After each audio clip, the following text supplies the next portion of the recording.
বাচ্চাকে সাথে নিয়ে কোথাও গিয়ে মনে হয় নিজেই একদম বাচ্চা হয়ে যাই। তো আয়াতকে নিয়ে গিয়েছিলাম হচ্ছে একটা প্লেগ্রাউন্ডে, আমাদের সুন্দর ছোটোখাটো একটা সময়ও কেটেছে। সব কিছু মিলিয়ে আজকে ব্লগটা শেয়ার করছি। তো আজকে হচ্ছে ওখানে যাওয়ার পরে শপিং মলটার ভিতরে যখনই ঢুকলাম, তো এরপরে দেখি বিশাল একটা স্টল বসেছে। তো সেটা হচ্ছে বিস্কিটের স্টল।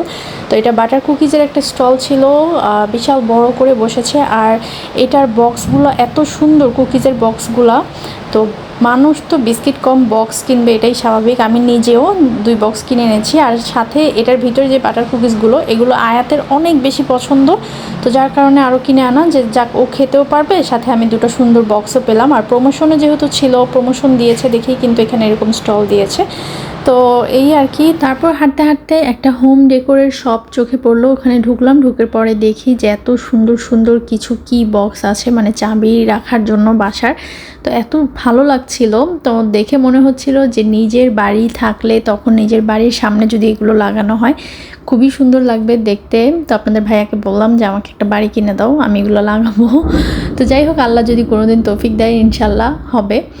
তো এগুলো হচ্ছে একটু টুকটাক করে ভিডিও করছিলাম। আর এই দোকানটাতে এত ফুল, মানে আর্টিফিশিয়াল যে ফ্লাওয়ারগুলো ঘর সাজানোর জন্য, মানে মাথাটা নষ্ট হয়ে যায়, মানে কোনটা রেখে কোনটা ধরবো। মানে ফুলের রাজ্যে গেলে যেরকম হয় আর কি, এত সুন্দর সুন্দর ফুল, মানে একটা নিলে মনে হয় যে ওইটা আরও বেশি সুন্দর, এরকম আর কি একটা অবস্থা। ফুল দিয়ে পুরো ভরা। আমার তো মনে হচ্ছিল আমি মনে হয় কোনো এক ফুলের রাজ্যে চলে আসছি, এত সুন্দর লাগছিল।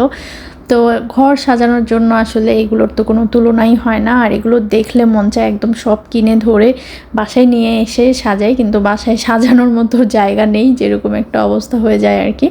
তো তারপরে হচ্ছে আমরা চলে গেলাম প্লেগ্রাউন্ডের মধ্যে। তো এখানে গিয়ে হচ্ছে স্যান্ড বলে যেটা, মানে স্যান্ড দিয়ে বিভিন্ন কিছু বানাতে হয়। তো আমরাও বসে পড়লাম।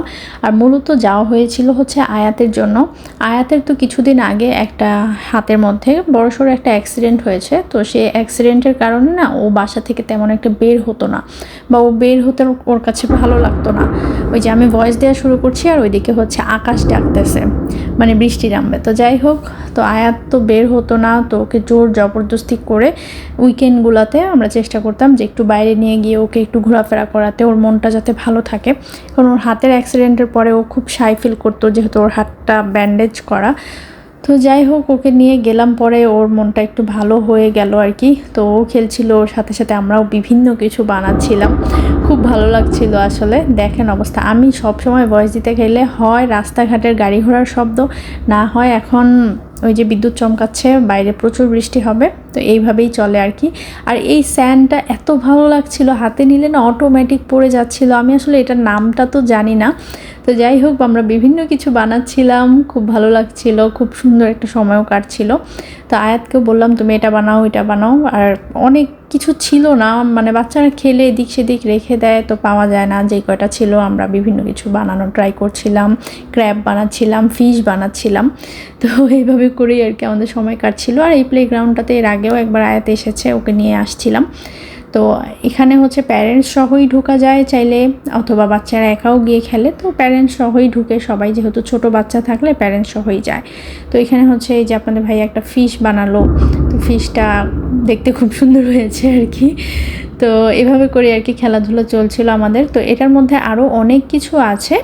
এরপরে আমরা এই বলের সাইডটাতে চলে আসলাম। এই বলের সাইডটাতে আসলে মনে হয় যে এখানে আমি মানে বলের উপরে উঠে এরকম সাঁতার কাটি, এরকম লাগে। এত এত বল ছিল, আমার নিজের কাছে অনেক বেশি ভালো লাগে। আমি আর আয়াত কতক্ষণ লাফালাফি করেছি বলের মধ্যে। ওই যে দেখুন আমি পা দিয়ে এখনও নাড়াচাড়া করছি। তো আয়াত হচ্ছে এক হাত দিয়ে ট্রাই করছে ওর বলগুলোকে দিয়ে খেলার আর কি।